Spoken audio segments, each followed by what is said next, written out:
The stagecoach wheel shattered with a crack that echoed across the empty California desert like a gunshot, and Katherine Novak knew immediately that her carefully planned journey to start a new life had just taken a dangerous turn. The vehicle lurched violently to one side, throwing her against the wooden interior as the driver shouted curses and hauled on the reins.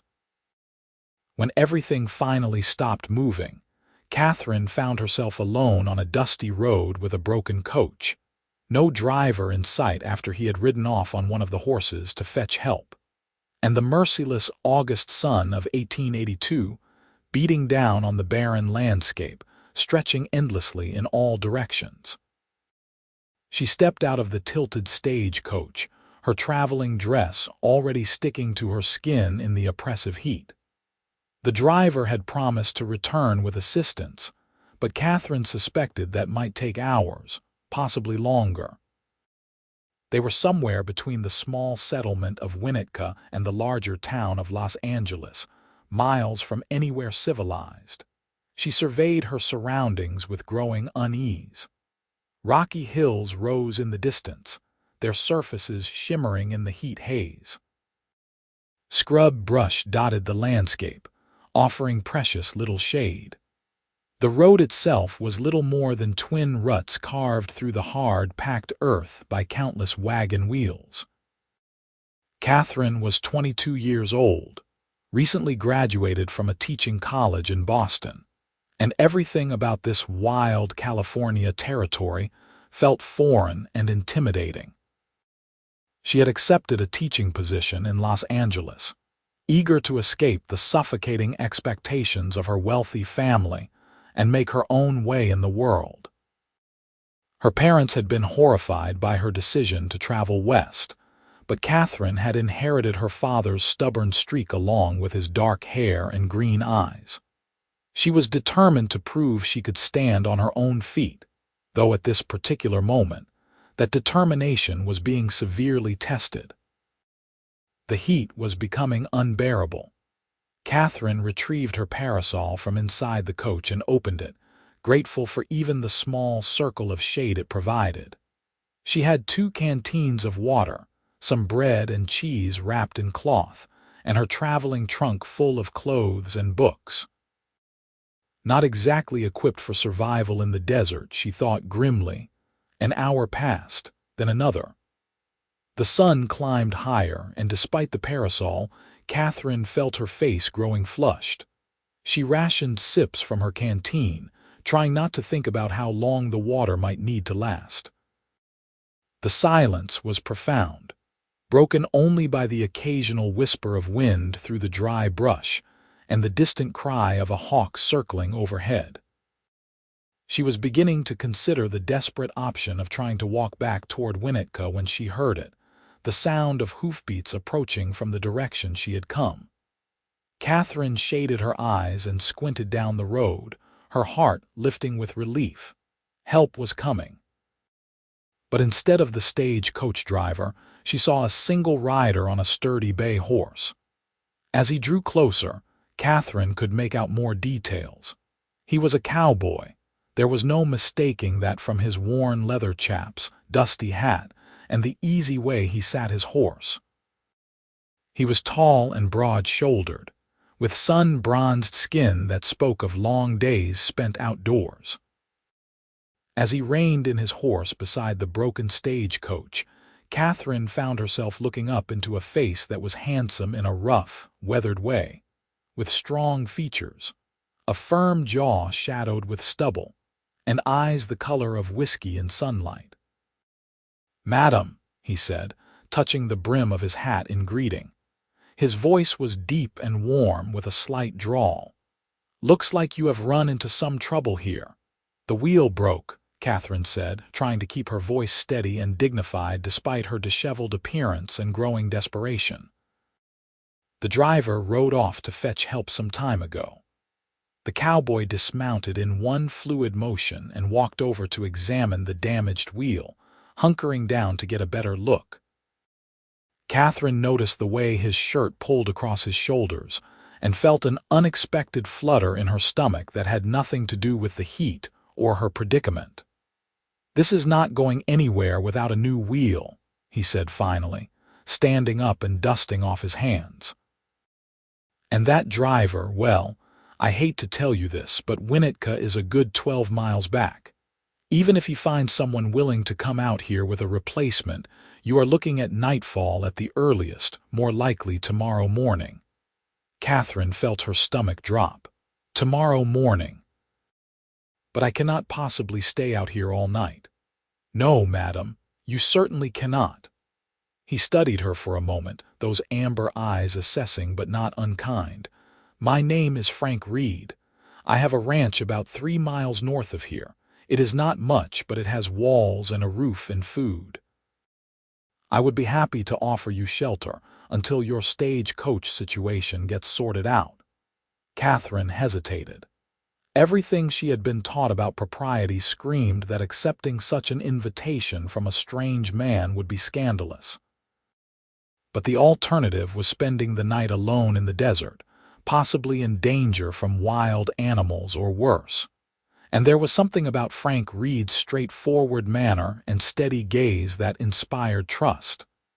"I appreciate your offer, Mr. Reed," she said carefully. "But I would not want to impose. It is no imposition. My mother lives with me, so you need not worry about your reputation. She will be happy to have another woman around the place." He paused, then added gently, "Madam, I do not mean to frighten you, but these roads are not safe after dark. There are mountain lions in these hills and occasionally bandits passing through. You truly should not stay here alone." That settled it. Katherine nodded. "Thank you, Mr. Reed. I accept your kind offer. Please call me Frank." He smiled, and it transformed his entire face, softening the hard lines and making him look younger. Katherine guessed he was perhaps 26 or 27. "Let me help you gather your things." Katherine directed him to her trunk, and Frank hoisted it onto his shoulder with an ease that suggested considerable strength. "Is this everything?" "Yes, along with my carpet bag inside." Frank secured the trunk behind his saddle with practiced efficiency, then turned back to Katherine. "Have you ever ridden a horse, miss?" "Novak, Katherine Novak, and yes, I have ridden, though it has been some time." "Well, Miss Novak, I am afraid we will be riding double. My horse can handle it for 3 miles, no problem, if you will permit me to help you up." Katherine felt her cheeks warm as Frank's hands closed around her waist. He lifted her onto the horse with no more effort than he had shown with her trunk, then swung up behind her. Suddenly, she was very aware of his solid presence at her back, the warmth of him, the strength in the arms that reached around her to take the reins. "Comfortable?" he asked, his breath stirring the hair near her ear. "Yes, thank you," Katherine managed, though comfortable was not exactly the word she would have chosen. Flustered, perhaps. Confused by the unexpected response of her own body to this stranger's proximity, Frank clicked his tongue and urged the bay into a walk. They left the road and headed north across the open country, following what looked to Katherine like no path at all. But Frank seemed to know exactly where he was going, guiding the horse around rocky outcroppings and through shallow washes with confident ease. "You are not from around here," Frank observed after a few minutes of silence. "Boston," Katherine admitted. "I am a teacher, or I will be once I reach Los Angeles. I have accepted a position at a school there." "That is a long way to come. I wanted a change.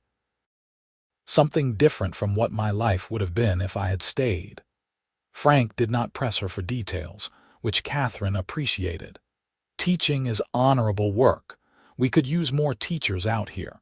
Too many children growing up without learning to read or write properly." "Do you have children, Mr. Reed?" "Frank," he corrected gently. "And no, I am not married. It is just me and my mother on the ranch. My father passed 5 years ago, left me the place. It is not much, just enough cattle to keep us going and some horses I am training to sell." "I am sorry about your father." "Thank you. He was a good man, taught me everything I know about ranching. Frank paused. What about you? You are traveling alone. No husband or family accompanying you. No husband. My parents did not approve of my decision to come west, so they remained in Boston. I have a brother, but he is busy with father's business interests. That took courage, coming out here on your own. Katherine was surprised by the warmth in his voice, or foolishness, according to my mother. I do not think it is foolish to want to make your own way in the world. Take strength. They fell into a companionable silence after that. Katherine found herself relaxing against Frank's solid warmth, lulled by the rhythmic movement of the horse and the steady beat of his heart against her back. The landscape gradually began to change, the flat desert giving way to more rolling terrain with occasional stands of oak trees. As they crested a low hill, Katherine saw a valley spread out below them, green with grass, despite the summer heat. A creek wound through it, lined with willow trees, and near the water stood a modest ranch house built of adobe with a wooden porch and a roof of red tiles. Outbuildings clustered nearby, a barn, a corral with horses, and what looked like a bunkhouse. There she is, Frank said with unmistakable pride in his voice. The Raid Ranch. Not fancy, but it is home. To Katherine, who had been expecting something far more primitive, it looked wonderful. Smoke rose from the chimney and chickens scratched in the yard. A large dog emerged from the shade of the porch and barked a greeting. As they rode into the yard, the front door opened and a woman stepped out. She was perhaps in her early 50s, with gray-streaked brown hair pulled back in a practical bun, and a face that might have been beautiful in youth and was still handsome now. She wore a simple calico dress and an apron, and her expression was one of puzzlement as she took in the sight of her son arriving home with an unexpected guest. "Frank, what is going on?" Frank dismounted and then helped Katherine down, his hands once again steadying her waist until her feet were firmly on the ground. The dog, a friendly mutt of indeterminate breed, bounded over to investigate the newcomer, tail wagging. "Mama, this is Miss Katherine Novak. Her stagecoach broke down about 3 miles south of here. The driver went for help, but it will be some time before it arrives. I offered her shelter for the night." The older woman's face immediately softened with concern and welcome. "Oh, you poor dear. Of course you must stay with us." "I am Alice Reed, Frank's mother. Please, come inside out of this dreadful heat. You must be exhausted." Katherine felt tears of relief prick at her eyes at the genuine warmth in Alice Reed's voice. "Thank you, Mrs. Reed. I am so grateful for your hospitality." "Nonsense, we are happy to help." "Frank, bring her trunk inside. Miss Novak, come with me. I will show you where you can freshen up." The interior of the ranch house was cool and surprisingly spacious, with thick adobe walls that kept out the heat. The main room served as both kitchen and living area, with a large fireplace, a sturdy wooden table, and comfortable-looking furniture.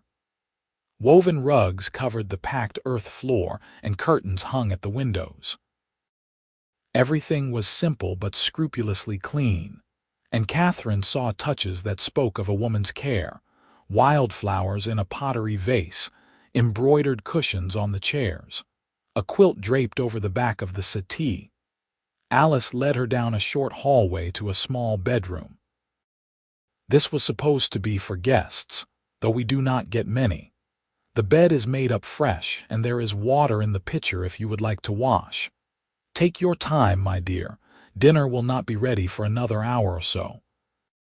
Left alone, Katherine sank down onto the edge of the bed and let out a long breath. The events of the day suddenly caught up with her, and she found herself trembling slightly. She had been in real danger out there on that empty road, though she had tried not to let herself think about it at the time. And then Frank Reed had appeared, like something out of a romantic novel, offering rescue. But this was not a novel. Katherine reminded herself sternly as she poured water from the pitcher into the basin and began to wash the dust from her face and hands. Frank was simply a kind man who had done what any decent person would do when encountering someone in distress. She should not read anything more into it, no matter how handsome he was or how safe she had felt in his arms on the ride here. When Katherine emerged from the bedroom feeling considerably more presentable, she found Frank and his mother working together in the kitchen. Frank had changed into a clean shirt and was slicing bread while Alice stirred something that smelled delicious in a pot hanging over the fire. "Can I help with anything?" Katherine offered. "You can set the table if you like," Alice said. "The plates are in that cupboard there, and the utensils in the drawer below." Katherine was glad to have something useful to do. As she laid out the simple earthenware plates and tin utensils, she watched Frank and his mother interact. There was an easy affection between them, a comfortable rhythm to the way they moved around each other in the small kitchen. Frank would catch his mother's eye and smile, or she would touch his arm in passing, small gestures that spoke of deep love and respect. It made Katherine's heart ache a little. Her own family had never been demonstrative. Love had been assumed but rarely expressed, and certainly never shown through casual touches or warm smiles. Her parents' marriage had been one of social convenience and shared financial interests, not passion or partnership. "Tell me about yourself, Miss Novak," Alice said as they all sat down to a dinner of beef stew, fresh bread, and stewed apples. "Frank said you are a teacher." Katherine found herself telling the story of her education, her decision to apply for positions in the West, her excitement at being accepted in Los Angeles. Alice listened with genuine interest, asking thoughtful questions, while Frank ate steadily and watched Katherine with those warm, amber eyes. "It must have been difficult, leaving your family," Alice observed. "Yes and no," Katherine admitted. "We were never particularly close. My parents had very specific expectations for my life: marry well, host the right parties, support my husband's career. When I told them I wanted to teach, wanted to do something meaningful with my life, they were horrified. They said I was throwing away my future." "But you came anyway," Frank said. "It was not a question. I came anyway. I suppose that makes me a disappointment to them."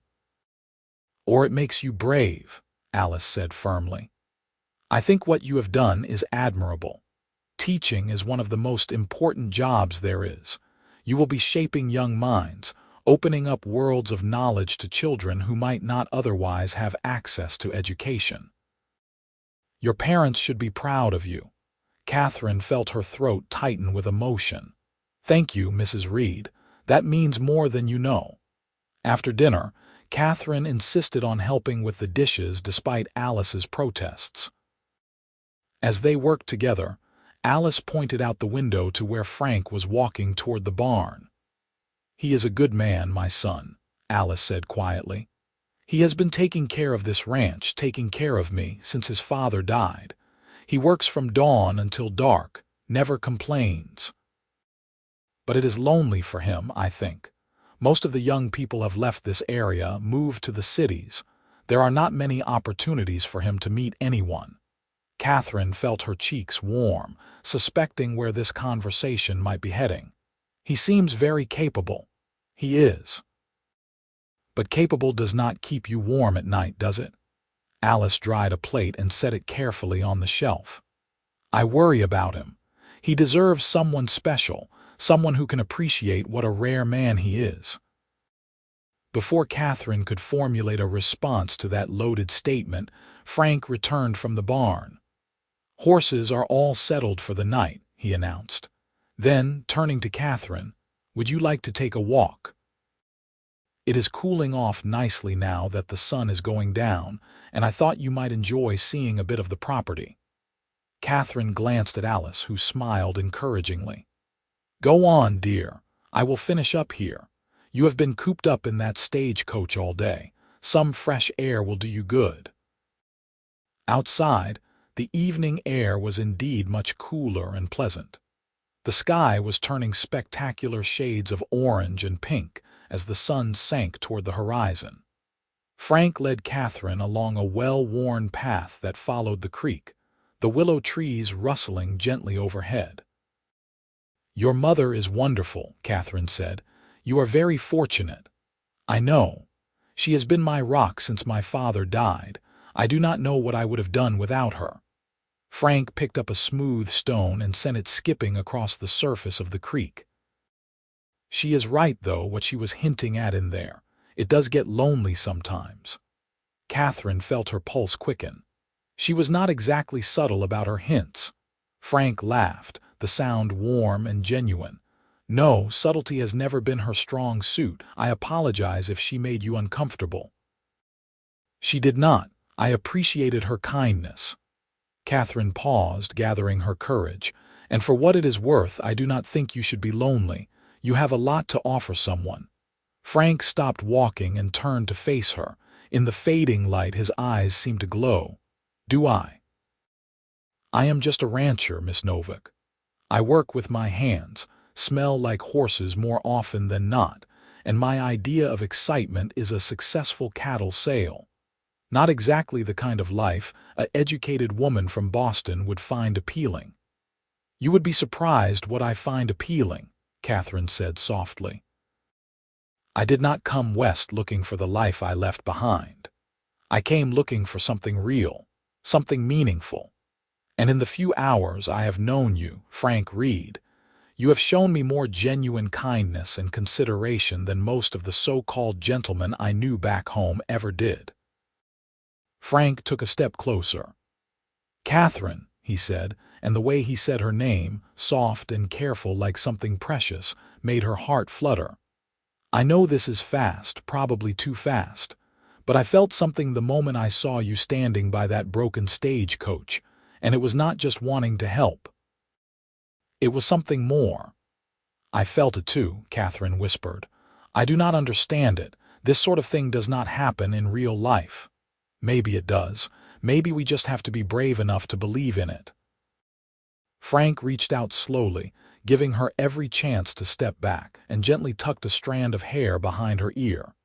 His fingertips grazed her cheek, and Katherine felt heat bloom everywhere he touched. "Frank, I am supposed to be in Los Angeles. I have a job waiting, a life I planned. I know. And I would never ask you to give up your dreams." His hand dropped away, and Katherine immediately missed the contact. "But maybe if you feel this too, we could see where it leads.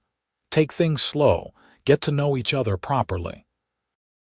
Katherine thought about the careful, circumspect courtships she had witnessed in Boston society.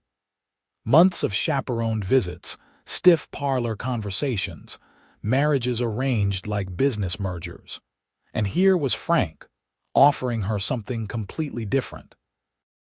Something honest and real and terrifying in its intensity. "I would like that," she said. "Though I am not sure how slow we can take things when I am supposed to leave as soon as the stagecoach is repaired.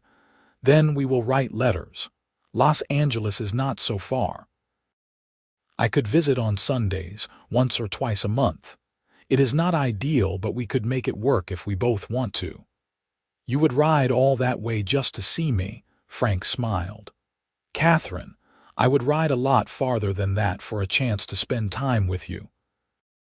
They stood there by the creek as the stars began to appear overhead, neither quite willing to break the spell of the moment. Finally, Frank offered her his arm.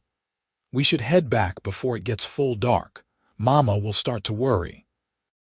The walk back to the house was quiet but comfortable, Katherine's hand resting in the crook of Frank's elbow. She was acutely aware of every point of contact between them, the solid muscle of his forearm beneath her fingertips, the way his stride shortened slightly to match hers, the occasional brush of his shoulder against hers. Alice had left a lamp burning in the main room and had apparently retired to her own bedroom. Frank walked Katherine to the door of the guest room and then stood there, clearly reluctant to say good night. "Thank you for today," Katherine said. "For rescuing me, for bringing me here, for everything." "It was my pleasure, truly." Frank hesitated, then asked, "May I kiss you good night, just on the cheek? I promise to be a gentleman." Katherine's answer was to rise up on her toes and press her lips briefly to his. It was just a quick, chaste kiss, nothing improper, but it sent lightning through her entire body. When she pulled back, Frank's eyes were wide with surprise and delight. "Or you could kiss me like that," he said, his voice slightly unsteady. "That works too." Katherine laughed softly. "Good night, Frank." "Good night, Katherine. Sleep well." But Katherine did not sleep well. She lay awake for hours, her mind spinning with the day's events and the impossible, wonderful thing that seemed to be happening between her and Frank Reed. It was insane. She had known him for less than a day. This sort of instant connection, this immediate and overwhelming attraction, it was the stuff of fairy tales, not real life. And yet it was real. She could still feel the imprint of his hands on her waist, the warmth of his lips beneath hers, the way her heart had raced when he looked at her. This was not some girlish infatuation. This was something deeper, more primal. Katherine felt as though she had been walking through her life half asleep, going through the motions, and Frank's appearance had jolted her awake. She thought about her teaching position in Los Angeles, about the life she had planned. Was she really willing to complicate everything for a cowboy she had just met? Could she trust these feelings, or were they just a reaction to the drama and danger of the day? Katherine was still wrestling with these questions when she finally drifted off to sleep. She woke to the smell of coffee and bacon and the sound of voices from the main room. Sunlight streamed through the small window, telling her it was well past dawn. Katherine dressed quickly, plaiting her hair into a simple braid, and emerged to find Frank and Alice at the breakfast table. "Good morning," Alice said cheerfully. "I hope we did not wake you. Frank has already been out to check the cattle and is back for breakfast." "Good morning," Katherine replied, taking the seat Frank held out for her. Their eyes met briefly, and she saw the same awareness there that she felt. The knowledge that something had shifted between them last night. Over a breakfast of eggs, bacon, fried potatoes, and fresh biscuits, Frank mentioned that he planned to ride into Winnetka later that morning. "I need to check on that Stagecoach situation, make sure help is on the way. Would you like to come with me, Katherine? You could send a telegram to Los Angeles, let them know you have been delayed." "That is a good idea. I should let them know." After breakfast, Katherine helped Alice clean up while Frank went to saddle the horses. When Alice learned that Katherine would be riding into town with Frank, she smiled knowingly but said nothing, just pressed a basket of muffins into Katherine's hands. For the road. And for sharing with anyone who might need a bite to eat.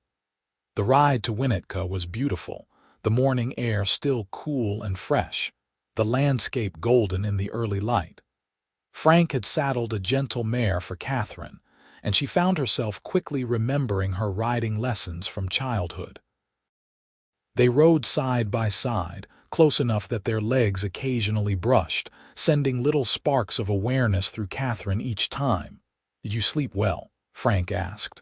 "Not really," Katherine admitted. "I had a lot to think about." "Me too. I kept thinking about that kiss."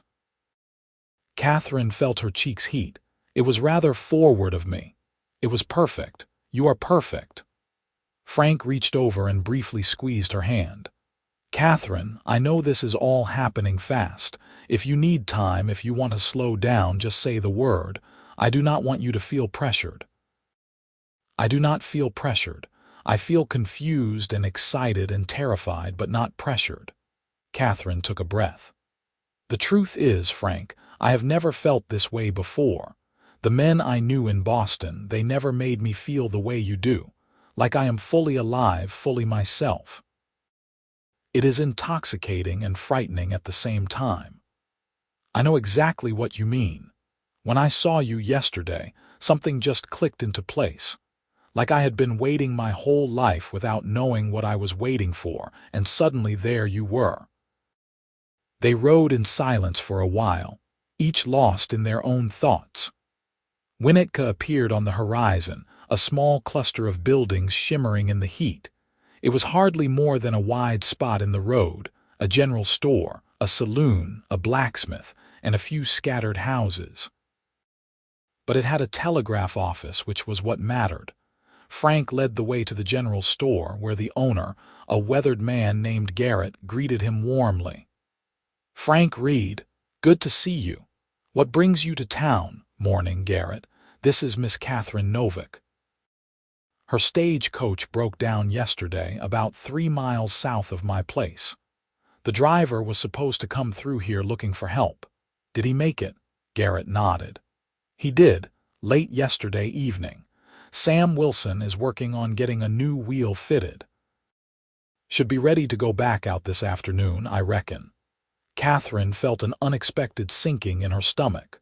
This afternoon. That meant she would be leaving, heading to Los Angeles and her new life, leaving Frank behind. After sending her telegram and purchasing a few supplies, Katherine and Frank walked together down Winnetka's short Main Street. Frank seemed subdued, his earlier good humor dimmed. "This afternoon," he said quietly. "That is sooner than I expected." "Yes." They stopped at the edge of town, looking out at the empty land stretching away in all directions.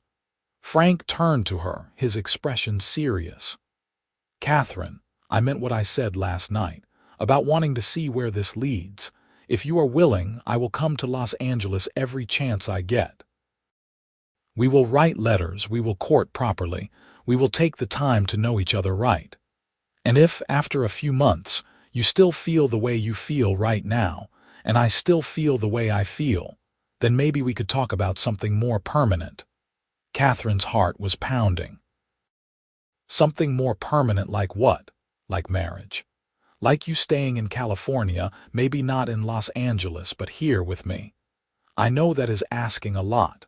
I know you have your teaching and it is important to you, but there are children around here who need teaching too. We could make it work if you wanted to. Frank, we have known each other less than 24 hours. I know. And I know how crazy this sounds, but Katherine, I am 30 years old. I have met a lot of people in my life, and I have never, not once, felt about anyone the way I feel about you. That has to mean something." Katherine looked into his earnest, handsome face and felt her resolve crumbling. Everything logical and sensible in her said this was madness. But everything else, her heart, her instincts, her very soul, was screaming that Frank Reed was something special, something she would regret walking away from for the rest of her life. "It does mean something," she said softly. "Frank, I am scared. This is all so fast, and I do not want to make a mistake, but I also do not want to lose you, because I was too afraid to take a chance." Frank took both her hands in his. "Then take the chance. Go to Los Angeles, start your teaching position like you planned.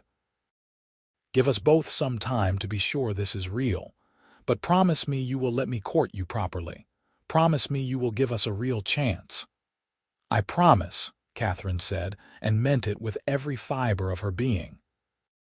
They rode back to the ranch in time for lunch, both trying to make the most of their remaining hours together. Alice seemed to sense the bittersweet mood and kept the conversation light and cheerful over the meal. Afterward, Frank showed Katherine around the property properly, introducing her to the horses in the corral, explaining his plans for expanding the herd, talking about his dreams for the ranch's future. Katherine found herself easily imagining a future here, waking up each morning to the sight of these rolling hills, working alongside Frank to build something lasting.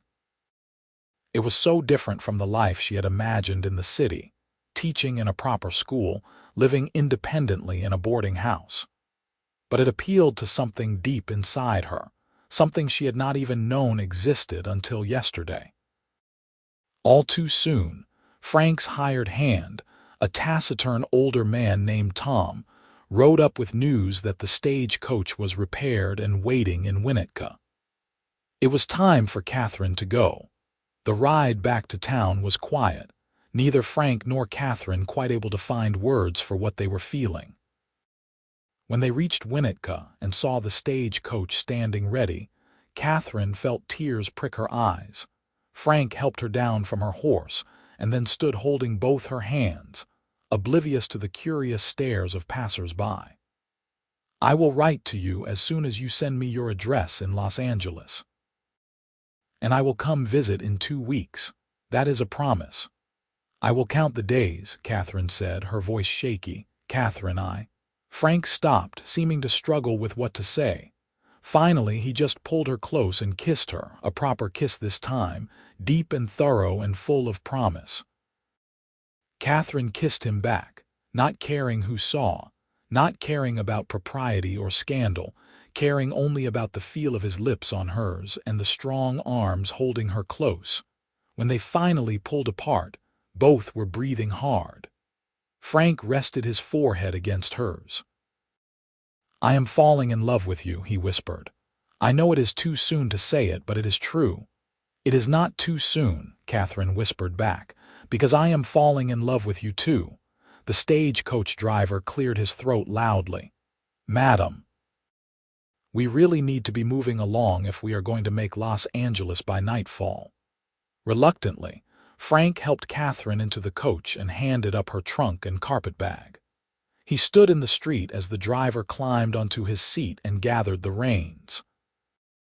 2 weeks, Frank called out as the coach began to move. 2 weeks, Katherine called back, leaning out the window to watch him until the stagecoach rounded a bend and he disappeared from view. The journey to Los Angeles passed in a blur. Katherine was too lost in her thoughts to pay much attention to the changing landscape or the other passengers who joined the coach at various stops. She kept reliving every moment with Frank, every word they had exchanged, every touch and kiss. It seemed impossible that she had only known him for such a short time. It felt like she had known him forever. Los Angeles, when she finally reached it in the evening, was overwhelming after the quiet of the Reed Ranch. The city was growing rapidly, full of noise and movement and people. Katherine found her way to the boarding house that had been arranged for her, a respectable establishment run by a stern-faced widow named Mrs. Harper. Her room was small but clean, with a narrow bed, a washstand, and a desk. Katherine unpacked her trunk mechanically, her mind still miles away in a valley with a creek running through it and a cowboy with amber eyes. The next morning, Katherine reported to the school where she would be teaching. The headmaster, Mr. Danvers, was a fussy man in his 50s who gave her a long lecture about proper deportment and the importance of maintaining discipline in the classroom. Katherine would be teaching the younger children, ages 6 through 10, in reading, writing, and arithmetic. The work was challenging but rewarding. Katherine threw herself into her teaching, determined to make a difference in her students' lives. But no matter how busy she kept herself during the day, her evenings were lonely. She wrote to Frank every night, long letters describing her students, the city, her growing confidence as a teacher. And every evening she would check with Mrs. Harper to see if any letters had arrived for her. On the 4th day, the first letter from Frank came. Katherine carried it up to her room and read it 3 times, savoring every word. He wrote about the ranch, about his mother, about how much he missed her. His handwriting was bold and clear, his words simple but heartfelt. Katherine pressed the letter to her chest and smiled, feeling less alone. After that, letters came regularly, sometimes twice a week. Katherine learned that Frank's father had been a Union soldier who had come west after the Civil War ended in 1865, looking for a fresh start. He had met Alice, the daughter of a Mexican rancher, and they had built the Reed Ranch together from nothing. Frank had grown up learning both English and Spanish, equally comfortable in both cultures. He wrote about the land with such love and knowledge that Katherine could almost smell the sage and feel the sun on her face. She wrote back just as faithfully, and through their letters, they continued to get to know each other. Katherine shared her thoughts on education, her dreams of someday opening a school of her own, her complicated feelings about her family back in Boston. Frank shared his hopes for expanding the ranch, his worries about drought and cattle prices, his love for his mother and his determination to give her a comfortable life. 2 weeks after their parting, on a Sunday afternoon, Katherine was sitting in the boarding house parlor trying to focus on a book when Mrs. Harper appeared in the doorway. "Miss Novak, you have a visitor." Katherine's heart leaped. She set down her book and hurried to the entrance hall, where Frank stood turning his hat in his hands, looking impossibly handsome in clean trousers and a pressed shirt, his hair still damp from washing. "Frank," Katherine had to restrain herself from throwing her arms around him in front of Mrs. Harper's disapproving gaze. "Hello, Katherine." His smile was warm and relieved. "I hope I am not intruding. I know it is short notice." "Not at all. I am so happy to see you." Katherine turned to Mrs. Harper. "Would it be acceptable for Mr. Reed and me to walk in the park nearby?" "With proper chaperonage, of course." Mrs. Harper sniffed, but agreed that Katherine could go as long as she took along Betsy, the young maid, as a chaperone. Katherine quickly fetched her hat and gloves, and soon she, Frank, and a bored-looking Betsy were strolling through a small park a few blocks from the boarding house.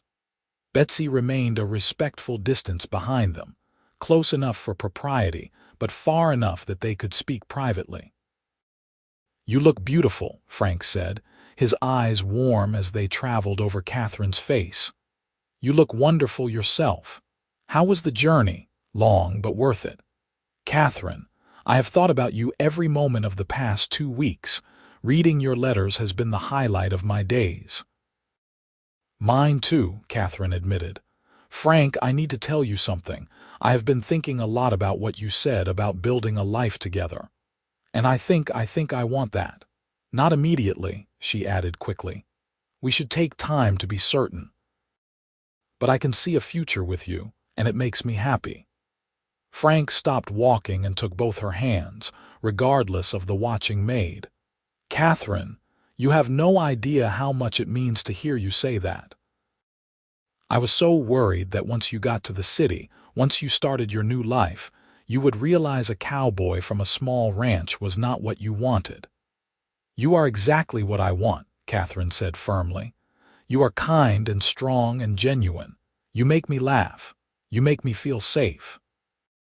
And when I am with you, I feel like the best version of myself." They spent the afternoon walking and talking, catching up on the past 2 weeks in person.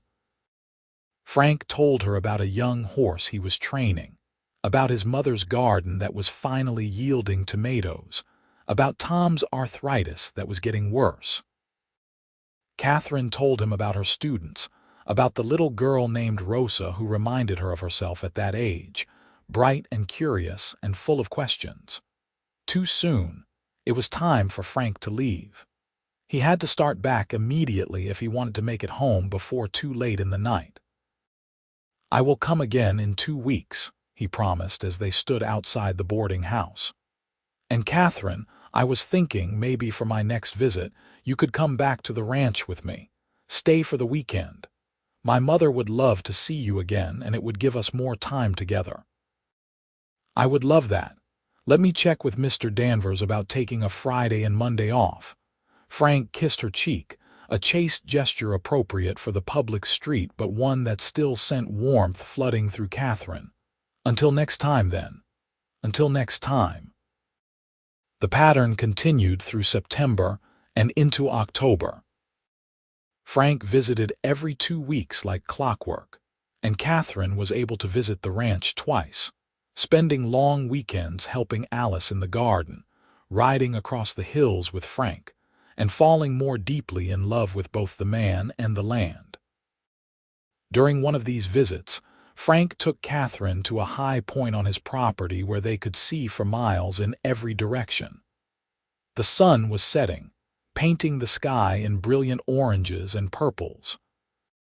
"Katherine," Frank said, taking her hand, "I know we have only known each other for a few months, but some things you just know, you know.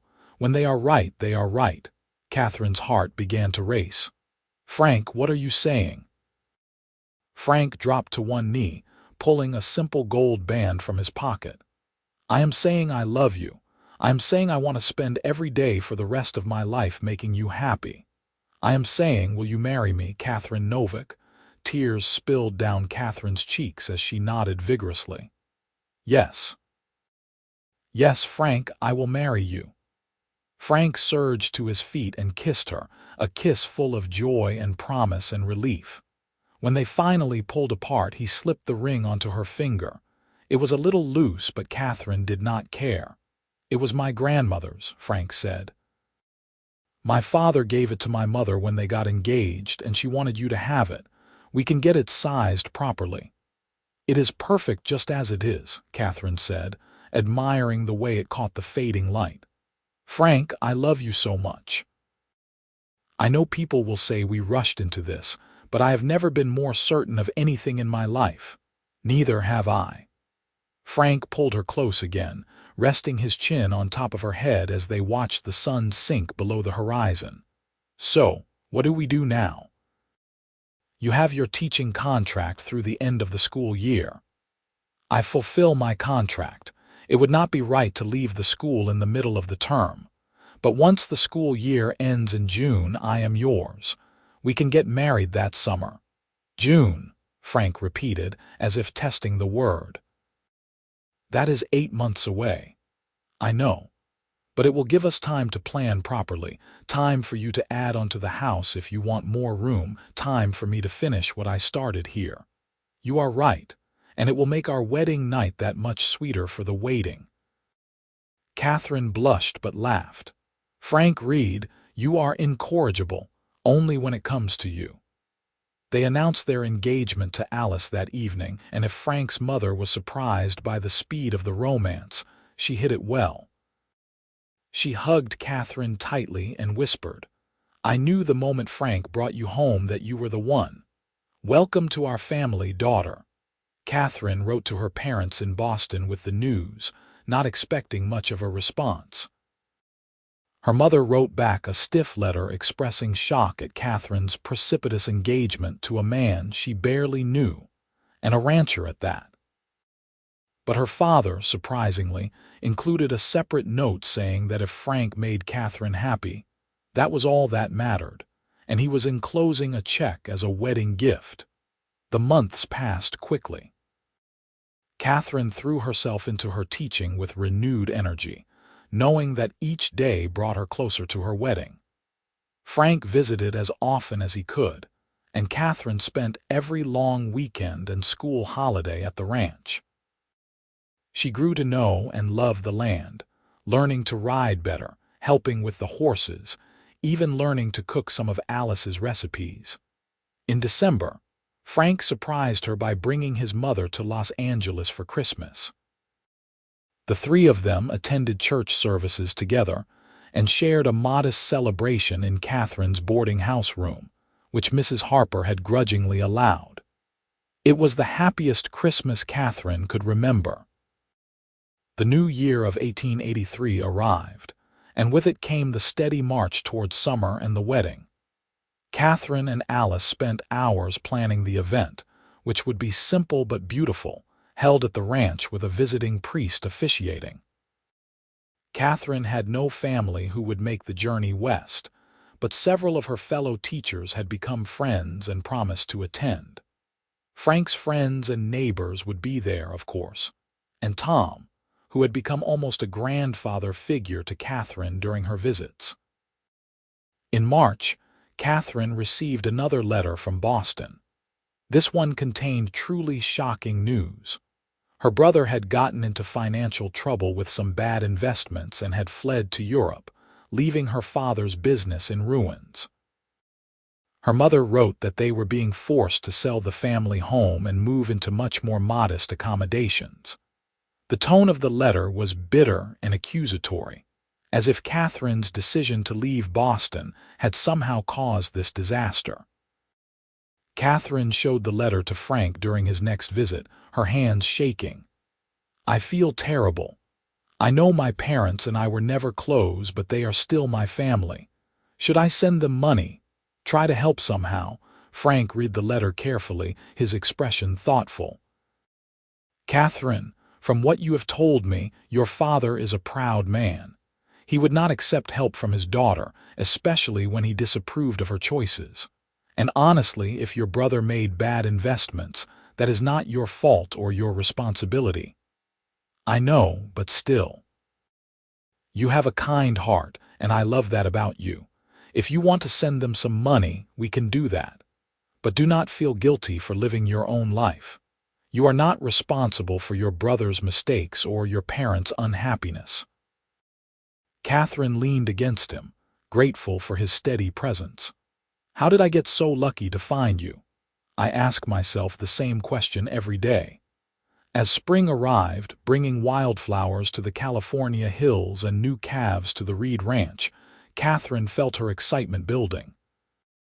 She was almost done with her teaching contract, almost ready to start her new life as Frank's wife. In May, Katherine taught her last day of school. Her students threw her a surprise farewell party, and several parents thanked her for the difference she had made in their children's lives. Katherine left the school with tears in her eyes but a light heart, knowing she had fulfilled her commitment and done it well. She moved her belongings to the ranch immediately, finally free to be exactly where she wanted to be. The week before the wedding was a whirlwind of activity. Alice and Katherine cleaned the house from top to bottom, prepared food for the celebration, decorated the barn where the dancing would take place. Frank and Tom repaired fences, branded the new calves, and generally tried to stay out of the way of the wedding preparations. The night before the wedding, Alice insisted that Frank stay in the bunkhouse with Tom, maintaining the tradition of the bride and groom not seeing each other before the ceremony. Katherine lay in bed in the little house that would soon be her home, too excited to sleep. Tomorrow she would marry Frank Reed, the cowboy who had rescued her from the side of a dusty road and captured her heart with his kindness and strength. The wedding day dawned clear and beautiful, a perfect California summer morning. Katherine dressed with Alice's help in a simple but elegant white dress that she had purchased in Los Angeles, fitted at the waist with a modest bustle and lace at the collar and cuffs. Alice arranged Katherine's dark hair in an elaborate updo, weaving in sprigs of lavender from the garden. When Katherine looked at herself in the mirror, she almost did not recognize the woman staring back. Gone was the anxious, uncertain girl who had left Boston a year ago. In her place was a woman with a clear gaze and a confident bearing, a woman who knew what she wanted and was about to claim it. The ceremony took place in the late afternoon, when the worst heat of the day had passed. Chairs had been set up in the yard under the shade of the oak trees, and white ribbons fluttered in the breeze.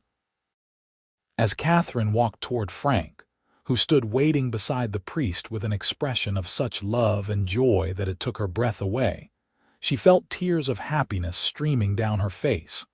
Frank's eyes never left hers as she approached.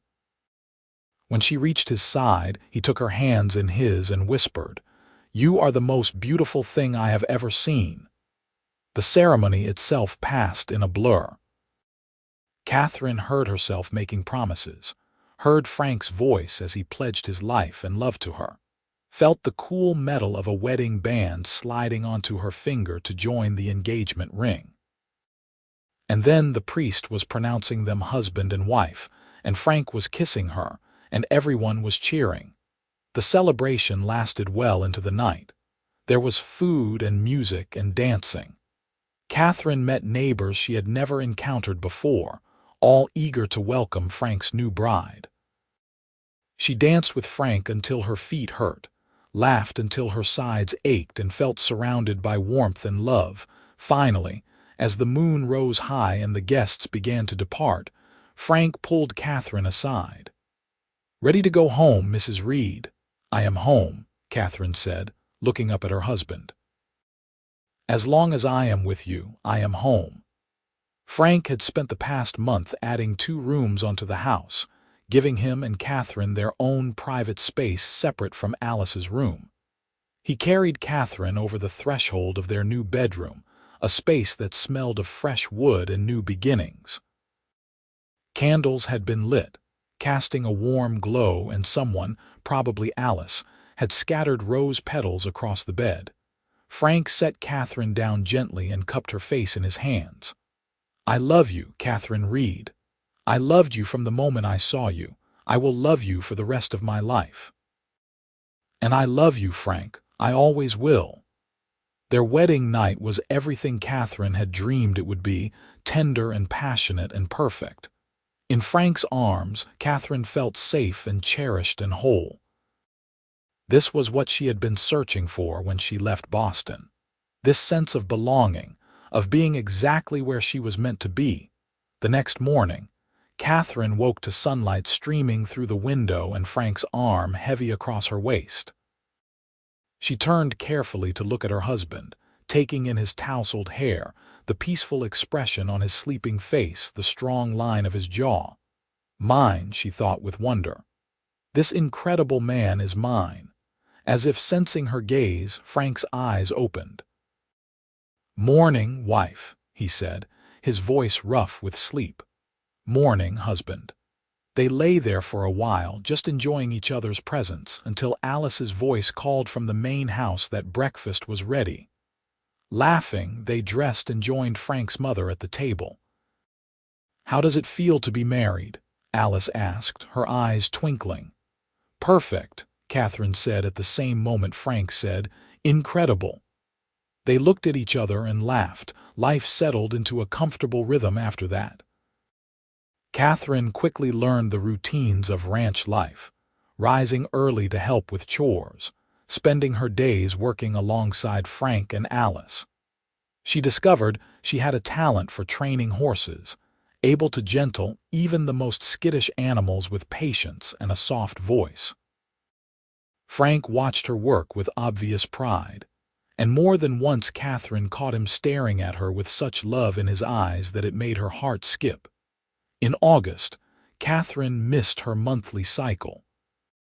She did not say anything at first, not wanting to get anyone's hopes up, but when September passed and then October, she finally shared the news with Frank. They were going to have a baby. Frank's reaction was everything Katherine could have hoped for. He picked her up and spun her around, laughing with delight, then set her down carefully as if she were made of glass. "We are having a baby." "Katherine, we are having a baby." Alice cried happy tears when they told her, already planning for the nursery and knitting tiny blankets. The pregnancy progressed smoothly through the winter. Katherine felt well, just occasionally tired, and she continued to help with light chores around the ranch. Frank became comically overprotective, constantly worried that Katherine was doing too much or not eating enough. In April of 1884, their son was born. The labor was long and difficult, attended by Alice and the local midwife. But when Katherine finally held her baby boy in her arms, she knew every moment of pain had been worth it. He had Frank's amber eyes and a shock of dark hair. "What should we name him?" Frank asked, gazing down at his son with an expression of absolute wonder. Katherine had been thinking about this for months. "What about William, after your father? We could call him Will." "Will Reid." Frank tested the name and smiled. "It is perfect. He is perfect. You are perfect." Baby Will was indeed a perfect addition to their family. He was an easy baby, quick to smile and adored by his grandmother. Katherine loved being a mother, though she sometimes felt exhausted by the demands of caring for an infant. Frank helped as much as he could, walking the floor with Will late at night when he was fussy, changing diapers without complaint, and constantly telling Katherine what an amazing mother she was. As Will grew from an infant into a toddler, Katherine found herself thinking about her teaching again. She missed working with children, missed the satisfaction of watching understanding dawn in a young mind.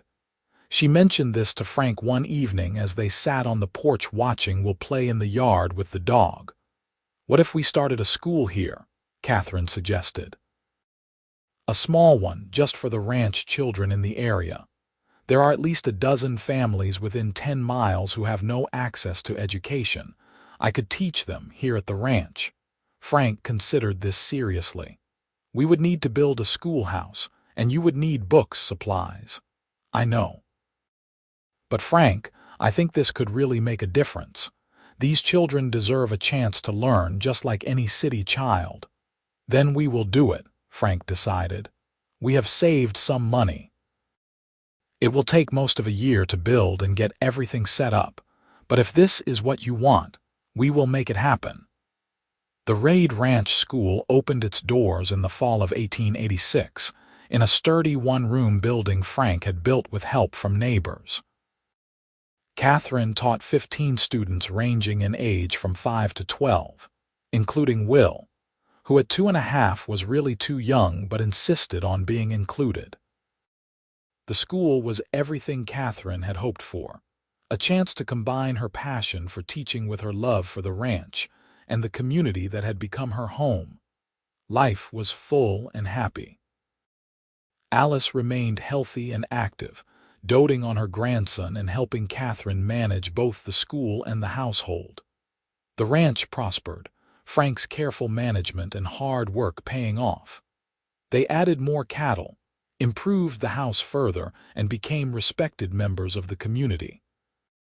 In 1888, Katherine gave birth to a daughter they named Sarah. Where Will had been an easy baby, Sarah was demanding, keeping Katherine up at night with her cries and refusing to nap during the day. But she was also sweet and affectionate, with Katherine's green eyes and Frank's warm smile. "Our family is complete now," Frank said, holding Sarah while Will climbed onto his lap demanding a story. "2 healthy children, a thriving ranch, a school. Katherine, you have given me everything I never knew I wanted." "We built it together," Katherine corrected. "And I would not change a single thing about our life." The years flowed past, marked by the changing seasons and the milestones of their children's lives. Will grew into a strong, capable boy who loved working with his father on the ranch. Sarah developed her mother's quick mind and her grandmother's nurturing nature. The school continued to grow, and Katherine trained a young woman named Margaret to assist her with the teaching, allowing them to accommodate more students. In 1892, Alice's health began to fail. She was 70 years old and had lived a full, good life, but watching her decline was painful for everyone. She passed away peacefully in her sleep on a warm June night, with Frank and Katherine at her bedside. The entire community came to her funeral, testament to how loved and respected she had been. Frank grieved deeply for his mother, but he took comfort in his family and his work. Katherine held him through the hard nights and reminded him of all the joy Alice had brought to their lives. Will, now 8 years old, became more serious after his grandmother's death, taking on extra chores without being asked and watching his father with concerned eyes.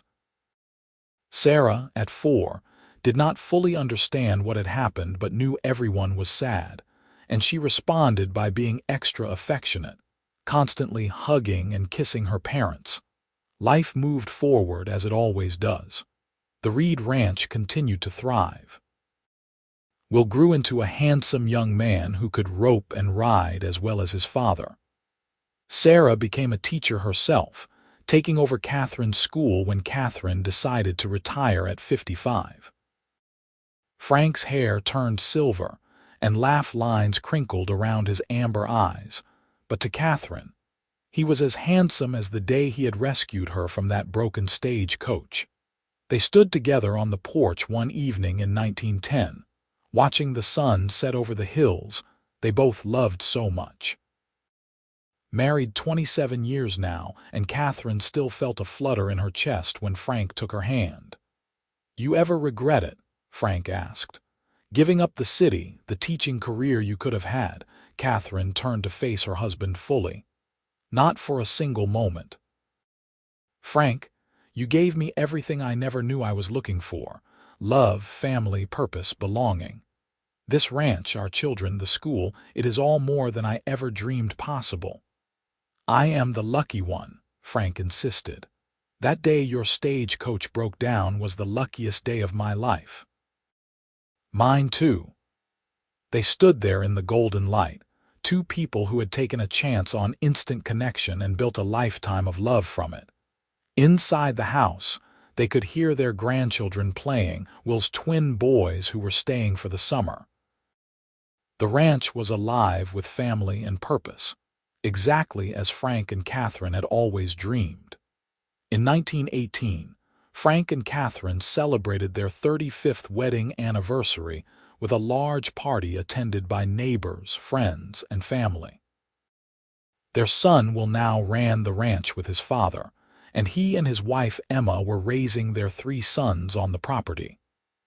Sarah had married a lawyer named Henry and lived in Los Angeles with their 2 daughters, but she visited often, bringing the girls to spend time at the ranch. Katherine looked around at the gathered crowd, at the generations of family they had created, at the community they had helped build, and felt profound gratitude. She caught Frank's eye across the yard, and he smiled at her, that same warm smile that had first captured her heart so many years ago. Later that night, after everyone had left and they were alone in their bedroom, Frank pulled Katherine into his arms. 35 years, he marveled, and I love you more now than I did on our wedding day." "That is impossible," Katherine teased. "You said you could never love me more than you did that day." "I was wrong. Every day with you, every year, every moment, my love just keeps growing." Katherine kissed him, a kiss full of all the love and history they shared. "I feel the same way." "Frank Reed, you are the best thing that ever happened to me." They made love that night with the sweet familiarity of long-married partners who still desired each other, still found joy in each other's touch. Afterward, Katherine lay with her head on Frank's chest, listening to the steady beat of his heart. "You remember that first night?" she asked. "When you brought me to the ranch after the stagecoach broke down? Of course. I was terrified I would say something wrong and scare you away." "I was terrified too. Terrified of how strongly I felt about you when I barely knew you." "Best broken wheel in history," Frank said, and Katherine could hear the smile in his voice. The years continued their steady march. Frank and Katherine grew older together, their bodies aging but their love remaining as strong as ever. They became the family elders, dispensing wisdom and telling stories to their grandchildren and great-grandchildren. The Reed Ranch School was now run by Sarah's oldest daughter, continuing the legacy Katherine had started. In 1925, Frank was diagnosed with a heart condition. The doctor said there was nothing to be done, just to take it easy and enjoy whatever time he had left. Frank, at 72, was philosophical about it. "I've had a good life, Katherine, better than I ever imagined possible, and every bit of it has been because of you." "We still have time," Katherine insisted, holding his hand tightly. "Lots of time." They had 3 more years, 3 precious years of quiet companionship and shared memories. Frank remained as involved with the ranch as his failing health allowed, and he spent hours sitting on the porch with Katherine, watching the land they both loved so much. On a warm spring morning in 1928, Frank passed away peacefully in his sleep, Katherine beside him as she had been for 45 years of marriage. She held his hand and told him she loved him, even though he could no longer hear her, and felt a piece of her heart break. The funeral was enormous, attended by hundreds of people whose lives Frank had touched. Katherine stood beside her children and grandchildren and listened to person after person talk about Frank's kindness, his generosity, his strength of character. She was proud, so proud of the man she had married and the legacy he had left, but she also felt profoundly alone. For 45 years, Frank had been her partner in everything, her best friend and greatest love. The house felt empty without him, the bed cold. Will and Emma wanted Katherine to move into the main house with them, but she refused. This was the home she had shared with Frank, and she was not ready to leave it. She kept busy with her grandchildren and great-grandchildren, wrote letters to Sarah, worked in the garden Alice had planted so many years ago. On quiet evenings, Katherine would sit on the porch and remember. She remembered a broken stagecoach and a cowboy on a bay horse. She remembered amber eyes full of warmth and a voice that made her feel safe. She remembered their wedding night and the birth of their children and 1,000 small moments of joy and love scattered across 45 years. Katherine lived for 8 more years after Frank's death, dying peacefully in 1936 at the age of 76. Her last words were of Frank, calling his name as if she could see him waiting for her. She was buried beside him on the hill overlooking the Reed Ranch, under the wide California sky. Their great-grandson Matthew, a young man of 22 with amber eyes and dark hair, inherited the ranch. He had grown up listening to stories about his great-grandparents, about how they had met and fallen in love and built something lasting together. Those stories had shaped him, taught him about courage and commitment and the kind of love that endures through everything. On a summer evening, Matthew stood on the porch of the old house and looked out at the land his great-grandparents had loved. He could almost see them there, Frank and Katherine, standing together in the golden light, still in love after all these years. Their story had become family legend, passed down through the generations as a reminder that sometimes the best things in life come from taking a chance, from being brave enough to believe in instant connection and strong enough to nurture it into lasting love. The Reed Ranch continued to prosper, generation after generation, but it remained more than just a working ranch. It was a testament to what 2 people could build together when they committed fully to each other and to a shared dream. It was proof that true love, the kind that lasts a lifetime and beyond, was not just a fairy tale but a real possibility for those brave enough to reach for it. And it all started with a broken stagecoach wheel on a dusty California road in 1882, and a cowboy whose kindness had won a young woman's heart forever.